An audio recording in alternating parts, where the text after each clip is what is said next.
This episode is brought to you by Vital Farms. Isn't it bullshit to have to question where your food comes from? At Vital Farms, you can trace your pasture-raised eggs all the way back to the source, the pasture. On the side of each pasture-raised carton of eggs, you'll find the name of the farm where your eggs were laid. And when you look the farm up on their website, you'll get a peek at all the sunshine, fresh air, and open space the hens enjoy. Learn more and find out where to buy them at vitalfarms.com. Vital Farms, keeping it bullshit-free. Between the kids being home and hosting, everything in our house gets used up in summer. With Instacart, I can save money by stocking up on all my favorite summer brands. I save time by getting everything delivered in as fast as an hour. And I save myself a sink full of dirty dishes by stocking up on paper plates for the annual summer cookout. Save more on summer essentials? Spend more time enjoying summer. Add summer to cart. Download the app to get free delivery on your first 3 orders. Offer valid for a limited time. Minimum $10 per order. Additional terms apply. Welcome to the Human Capital Innovations Podcast. We're your source for personal, professional, and organizational growth and development, where we share original research, explore industry trends, and interview executives and thought leaders from across the globe. We hope you join us often for practitioner-oriented content around all things related to leadership, HR, talent management, organizational development, and change management. Maximize your personal and organizational potential with Human Capital Innovations Podcast. Do you enjoy the Human Capital Innovations Podcast? Please subscribe, leave a review, comment, share, and consider supporting the podcast on Patreon, even at the producer and sponsorship levels.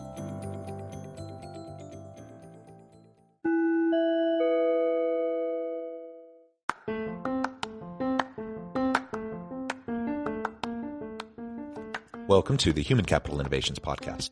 In this HCI podcast episode, I talk with Craig Ross about rapidly aligning collaborative teams.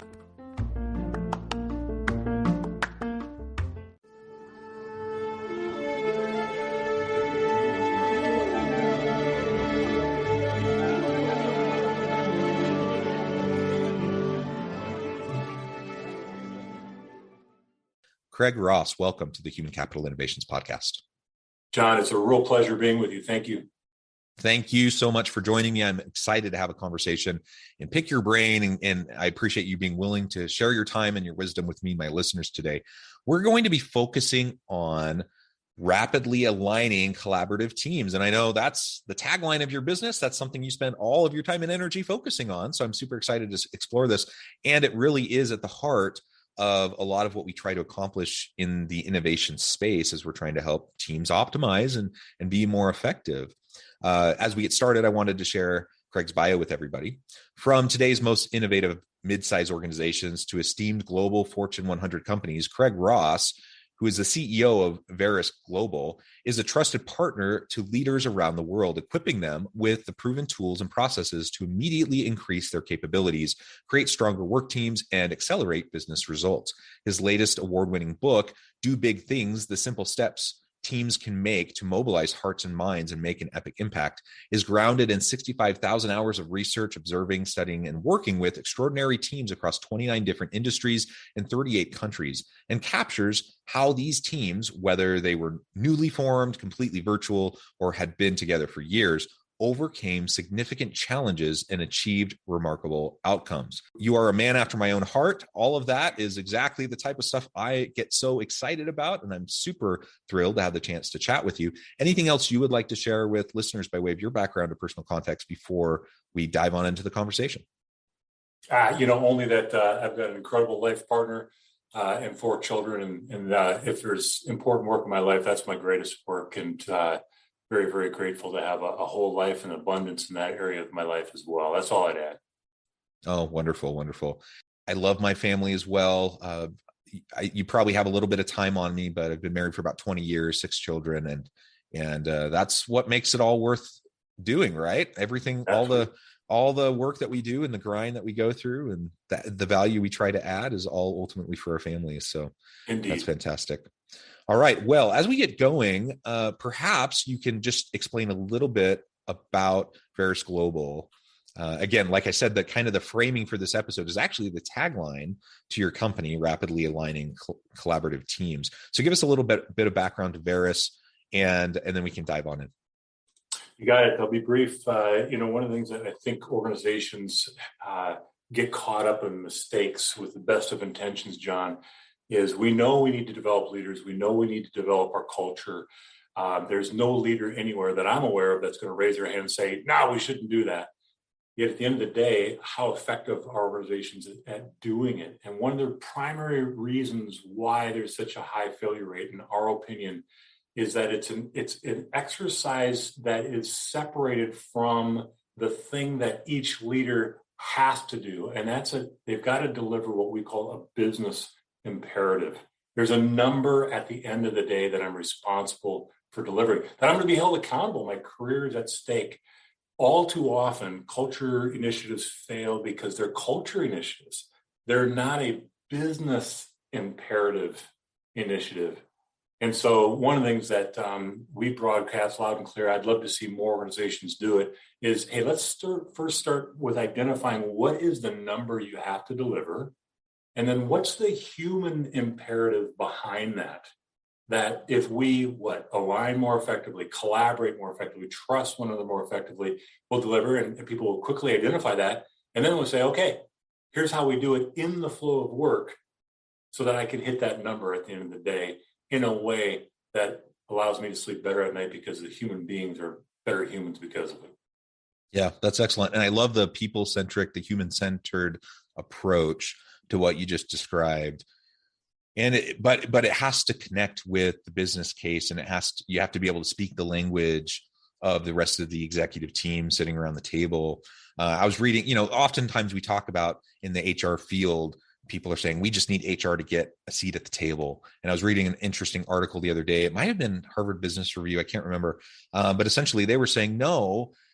HR doesn't need a seat at the table. They do definitely need to be part of the conversation. I think that's the general argument, but HR needs to be the table. Like, it needs to be the foundation upon which all of the decisions are being made, because HR has everything to do with the people management, the organizational leadership, the people components, the human capital of the organization. Nothing in the organization happens without the human capital. So we have to, if we want a sustainable, healthy organization that adds value to the market consistently, then we have to have a people-centric, human-centered approach to how we go about running our business, recognizing also that it has to be clearly connected to the metrics and the outcomes, and we have to hold each other mutually accountable to achieving those things. So HR, isn't just all about the warm, fluffy, every rah, everyone feel good. That's kind of one end of a caricature and one end of the spectrum. On the other end of the spectrum, you have like this cold-hearted capitalist who only cares about money and doesn't care about people.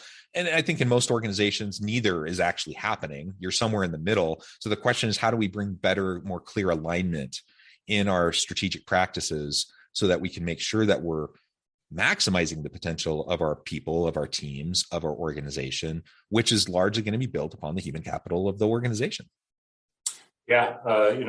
Having done this for obviously a few decades, the leaders that I respect the most, in the course of a conversation, they'll quickly identify, and I'm quoting several of them right now when I say this, they'll say, hey, I just need a really strong finance person and a really strong HR person. You give me those two things and we can rock and roll.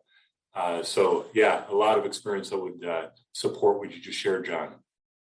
So as we get into the conversation, let's talk about your approach at Verus and throughout your career, what you found, in terms of how you want to go about that alignment of collaborative teams. And your tag phrase is rapidly aligning collaborative teams.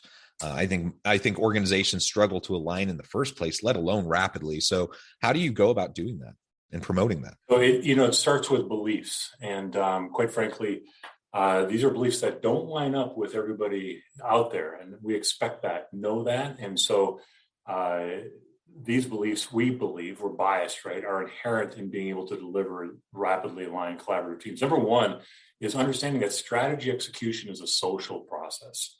And I'm not the first person to say that. There's plenty of researchers, those over the years, that have said, hey, it's the human connectedness. And John, I've listened to some of your podcasts. You've had guests that come on and have talked about the fact that never before in the history of humankind have we been so connected digitally, yet workers are so desperate for human connections that depression's up, suicides are up, disengagement's up. And so we start with this belief that we've got to have a system of human meaning in human connections. So that's number one, strategy, execution, social process. Number two is understanding that changing behaviors is not an intellectual exercise. It's the business of the heart. We are emotional beings. I think it's Daniel Goleman in his research, of course, emotional intelligence guru. And I think I'm getting this data right, said that up to 91% of our decisions on how you and I are going to interact, John, are based upon how we feel about one another. And not what I think about you, but how I actually feel about it. Now, we know this, right? Let's go back to How to Win Friends and Influence People. Have been telling us for years.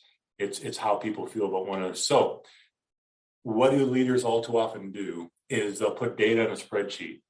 They'll make the intellectual case for change. But at the end of the day, if we're not actually activating certain emotions and doing that in a way that connects us as humans, we're going to be sorely disappointed. What we've done is identified ways to make sure that we're doing this in a psychologically safe way that is not rah-rah, fluffy, touchy-feely, but is actually driven by science. And then create simple mental models that drive a common language so we can drive those beliefs and bring them to life. There's one more belief, if you don't mind, John. We fundamentally believe that the whole person is a much stronger leader, a better collaborator, is more likely to be aligned with other peers if they're a whole person. And so all our methodology can actually be applied at home with friends and family. So we're not giving our families our leftovers. And so that's the third belief that drives the outcomes we're promising. Yeah, I love that. We do need to bring our whole authentic self to the work that we do, to the relationships that we're a part of, whether that's the work in relationships at home, in our community, at work, whatever, right? Ultimately, everything we're talking about in terms of this alignment and collaboration, this is what we do in all aspects of our life. It's not just a place for the workplace. It's not just a focus for the workplace. And so I really appreciate you tying it back to that. And it can help us to live more meaningful and fulfilling lives with deeper relationships throughout the different aspects of our life. So I think that's tremendous. The rapid piece. So data driven, but connecting to emotions. That's what I'm hearing you say. And then you laid out a few principles that also help as we try to achieve that. What I observe in many organizations, perhaps most organizations, is that they say they want collaboration. They say they want meaningful connections and partnerships. And they say they want creativity and innovation. Yep. Yet a lot of times the policies, practices, procedures, the systems of the organization are actually undermining that very value, that very intention and aspiration. What do you and your team do as you're going into organizations, as you're trying to help them to think through how they can go about truly aligning values with mission and vision of the organization and connecting with everyone on the team so that we can have this collaboration while recognizing sometimes the systems themselves, it's not just a culture thing. A lot of times the systems themselves really discourage or, actively damage the ability for us to collaborate effectively.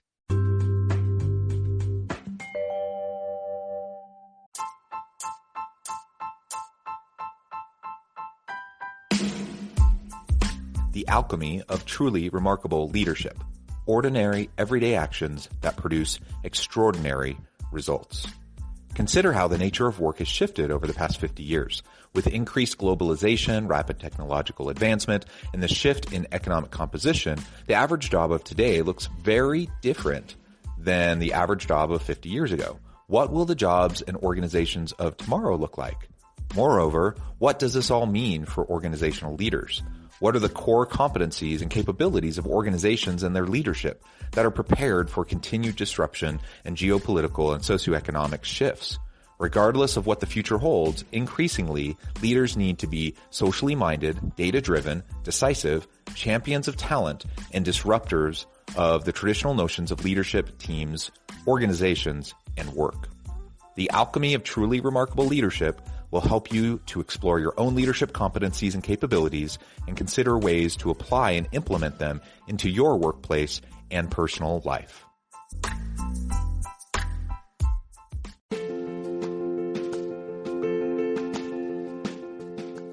Bluer Than Indigo Leadership, the journey of becoming a truly remarkable leader. Early in my adult life, I learned about an Asian proverb that translates as bluer than indigo. If you think about the color indigo, it is a brilliant, deep, and vibrant blue, what some would call the bluest of blues. To have something that is bluer than indigo is rare and truly remarkable. Contrary to popular myth, there is no one-size-fits-all or cookie-cutter approach to effective leadership. There is no silver bullet, no secret sauce, no go-to model that will solve all of your problems. The truth is, great leaders have all had their unique strengths and flaws, and have all had to discover and then pave their own distinctive path in their life's journey to fulfill their leadership potential. Bluer Than Indigo Leadership will help you discover your own path and explore those ordinary, everyday actions that will help you respond to an uncertain future and produce extraordinary results for individuals, teams, and organizations.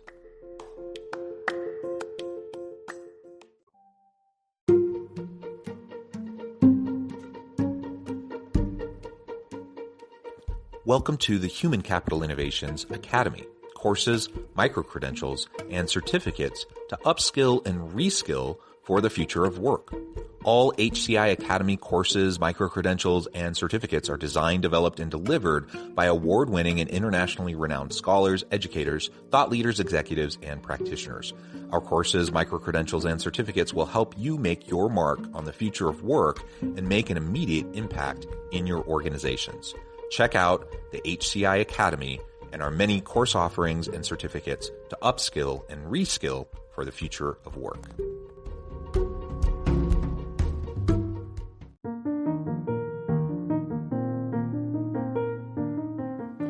Check out our new weekly LinkedIn newsletter, Alchemizing Human Capital, exploring industry trends via original research and interviews with executives and thought leaders from across the globe. We look forward to having you join us.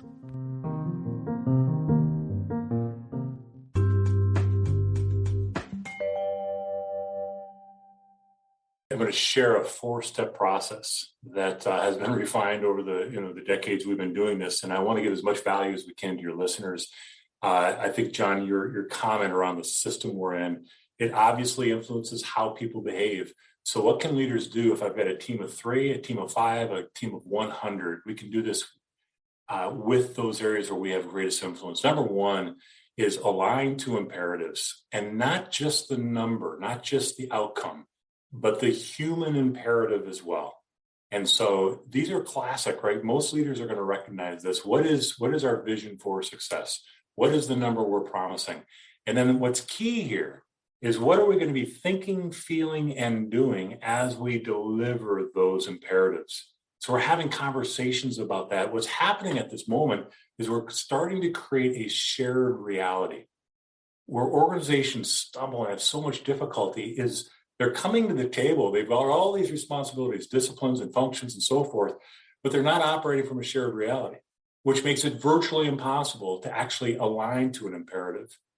Another key in that first step of aligning to imperatives, John, again, this is classic textbook stuff, right? Most organizations are famous for saying, here's why. Here's why we have to do it. Grow market share, improve our customer satisfaction metrics, so on and so forth. Very few leaders are doing what I think the magic makers are doing, and that's saying, okay, here's why the organization wants us to do this or why we need to do it. I'm going to pause, and John, I'd like to hear from your perspective, why do you think it's critical we do this? Until we personalize the imperative, until we bring personal meaning to it, we're not going to get the best effort, and people are going to be less reluctant to align and collaborate in delivering on that imperative. Now, I got 3 more steps, but I'm going to pause.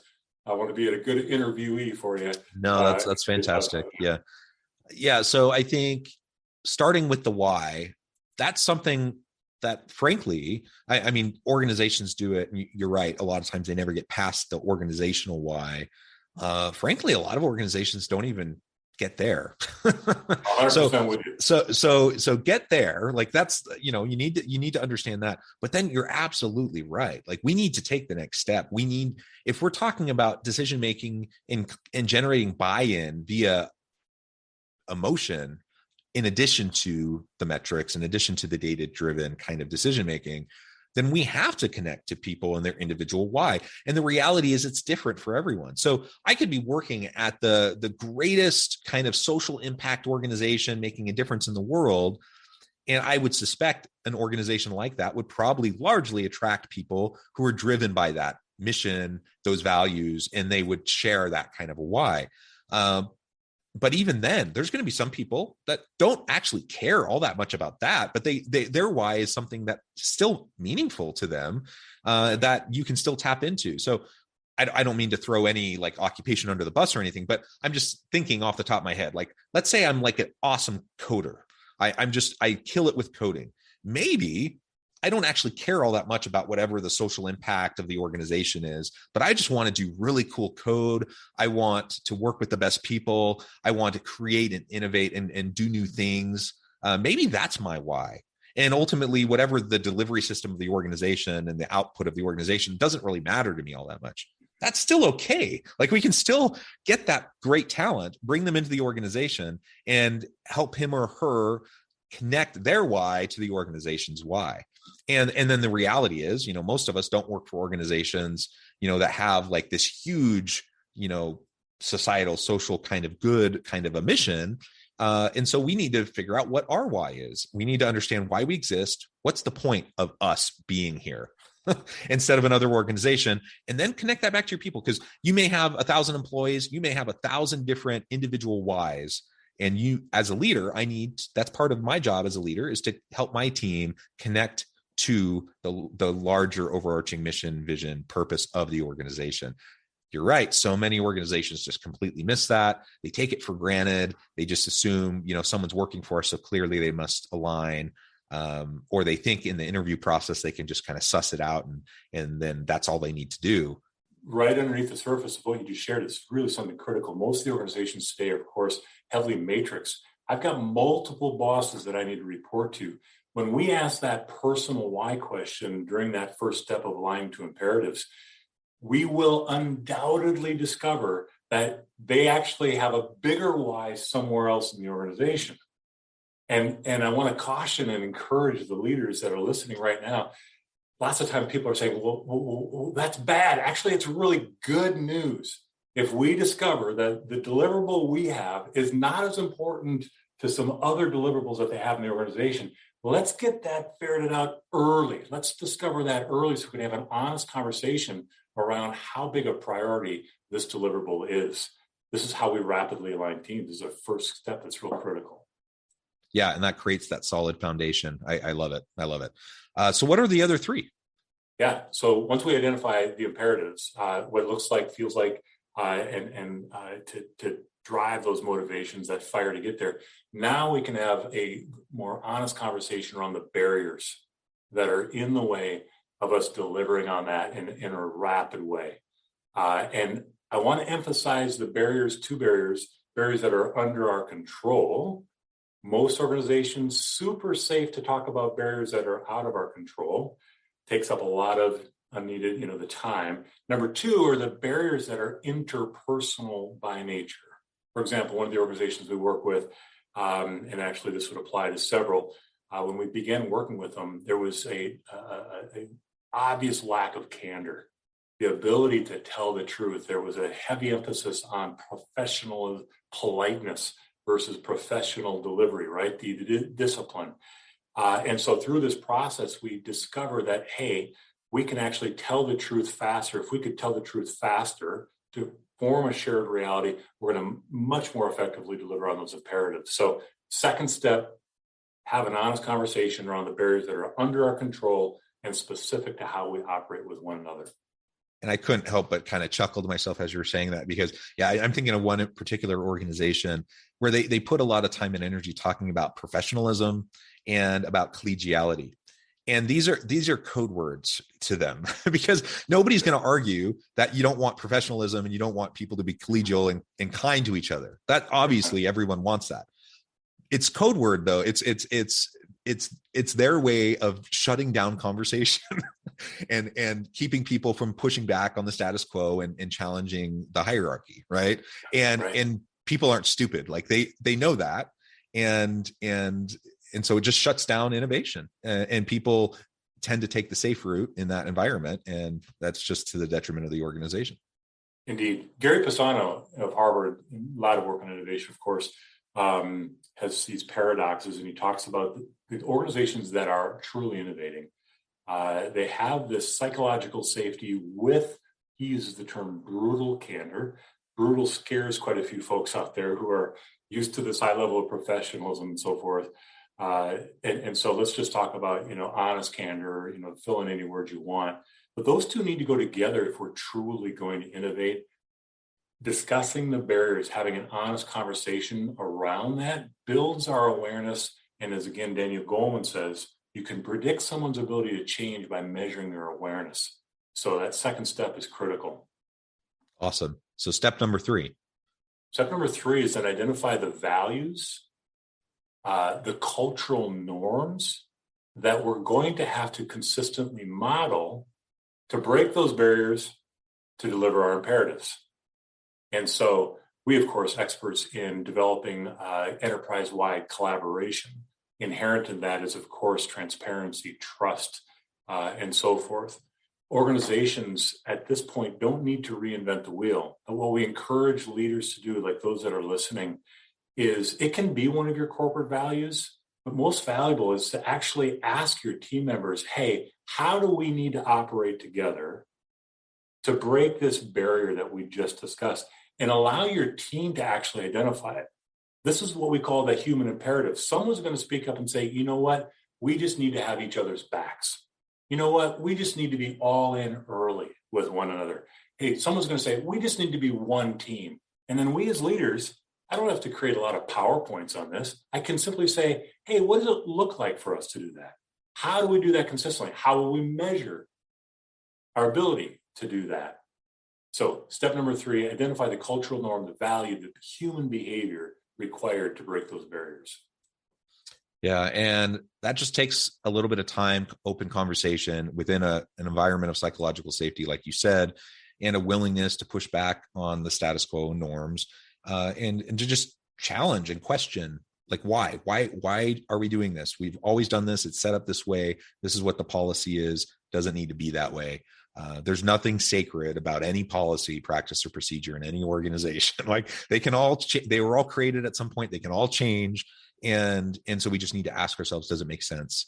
And a lot of times it doesn't. And so we can shift it and we can change, and we can thereby take away some of our biggest hurdles that are keeping us from being effective. All right. Number 4. So what we're doing is where there's a progression of moving from what to ultimately the how. And so step number 4 is where we need to ensure that our employees, our team members, ourselves, we're equipped then to model that norm, to create a psychologically safe environment. Just talking about it means it's only going to be rhetoric. And so that's where, of course, we have our area of specialty is equipping organizations to then model the behaviors to break the barriers to deliver the imperatives.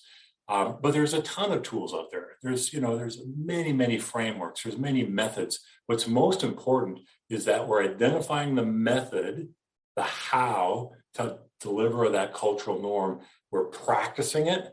As leaders, we're insisting that we're modeling it and that we're assessing our progress in applying it. Well said, Craig. It has just been a pleasure. I note the time. We've only scratched the surface and starting to lay out this framework. And there's so much more that could be said. But for the sake of time today, I'm going to have to let you go here in just a minute. I wanted to close by giving you a chance to share with listeners how they can get connected with you, find out more about your work, your team, and then give us the final word on the topic for today. You got it. First of all, I'd like to thank your listeners, because undoubtedly, if they're listening, they're already doing a lot of this. And it's difficult, right? It's never been so volatile, so uncertain, so ambiguous. I just want to thank leaders for stepping forward, delivering the human imperative to the extent they can, keep up that work. If they'd like further support, want to know more about us, you can find us at verusglobal.com, VERUSglobal.com. You can find me on LinkedIn, of course, Craig Ross. Any number of ways. If you're ordering books, they can find it. Any booksellers do big things and so forth. Final thoughts. It takes courage. It takes courage for people to tell the truth, but they will when we understand that leadership matters, but only teams deliver. And so let's emphasize the development of leaders, but in the context of their teams. And so I'm excited about what your listeners are going to be able to do as a result of this conversation. Wonderful. Thank you, Craig. It has just been a pleasure. I encourage listeners to reach out, get connected, find out more about what Craig and his team can do for you. Check out the book, check out the great resources. And as always, I hope everyone can stay healthy and safe, that you can find meaning and purpose at work each and every day. And I hope you all have a great week.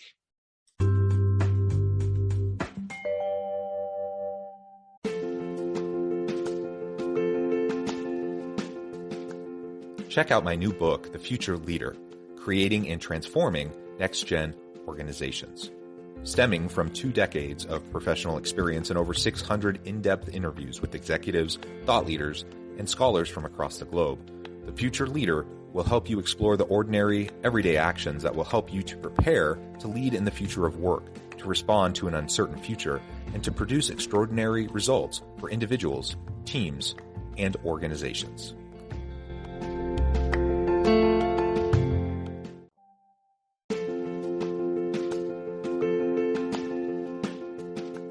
Bluer Than Indigo Leadership: The Journey of Becoming a Truly Remarkable Leader. Early in my adult life, I learned about an Asian proverb that translates as bluer than indigo. If you think about the color indigo, it is a brilliant, deep, and vibrant blue, what some would call the bluest of blues. To have something that is bluer than indigo is rare and truly remarkable.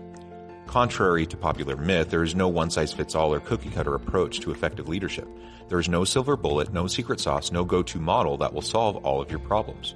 The truth is, great leaders have all had their unique strengths and flaws, and have all had to discover and then pave their own distinctive path in their life's journey to fulfill their leadership potential. Bluer Than Indigo Leadership will help you discover your own path and explore those ordinary, everyday actions that will help you respond to an uncertain future and produce extraordinary results for your individuals, teams, and organizations.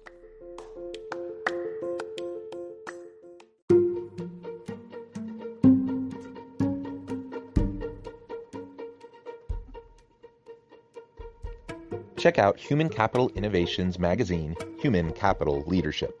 Human Capital Leadership is a free, interactive e-magazine with the mission to help individuals, leaders, and organizations find innovative approaches to maximize their human capital potential. We publish issues quarterly in August, November, February, and May. Take a look at the latest issue and let us know what you think.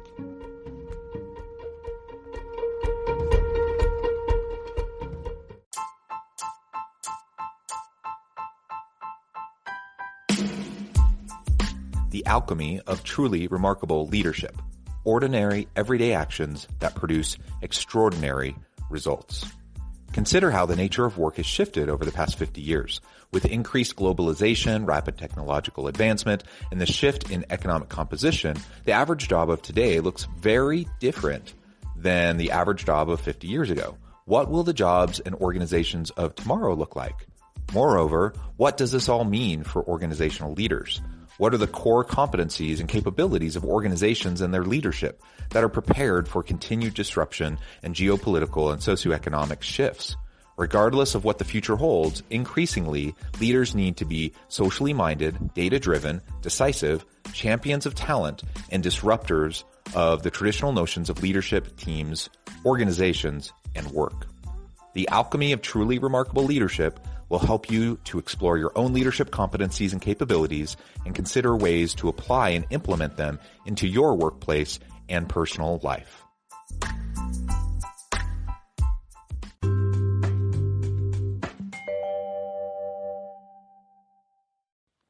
Do you enjoy the Human Capital Innovations podcast? Please subscribe, leave a review, comment, share, and consider supporting the podcast on Patreon, even at the producer and sponsorship levels. Thanks again for joining us for this episode of the Human Capital Innovations Podcast. I hope you stay healthy and safe and that you have a great week.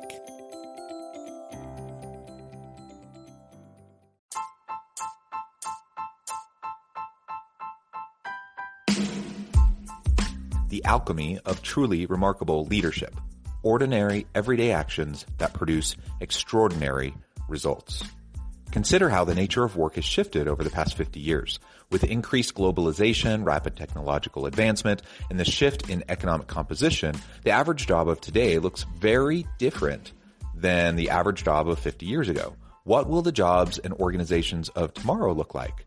Moreover, what does this all mean for organizational leaders? What are the core competencies and capabilities of organizations and their leadership that are prepared for continued disruption and geopolitical and socioeconomic shifts? Regardless of what the future holds, increasingly, leaders need to be socially minded, data-driven, decisive, champions of talent, and disruptors of the traditional notions of leadership, teams, organizations, and work. The alchemy of truly remarkable leadership will help you to explore your own leadership competencies and capabilities and consider ways to apply and implement them into your workplace and personal life.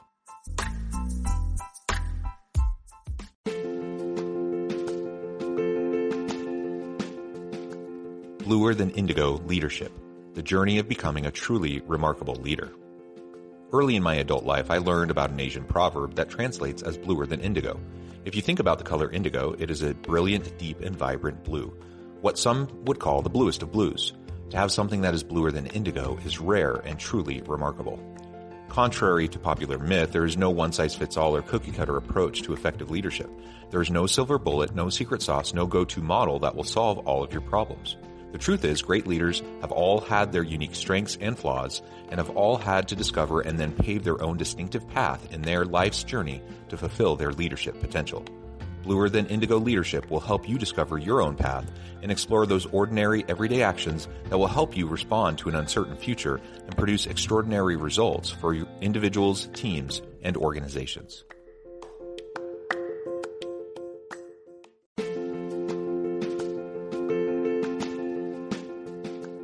Check out my new book, The Future Leader, Creating and Transforming Next-Gen Organizations.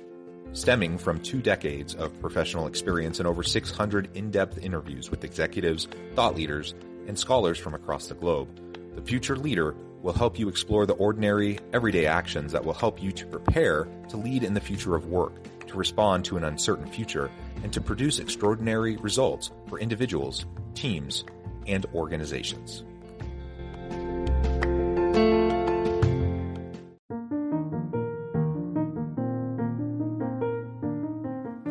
Check out our new weekly LinkedIn newsletter, Alchemizing Human Capital, exploring industry trends via original research and interviews with executives and thought leaders from across the globe. We look forward to having you join us.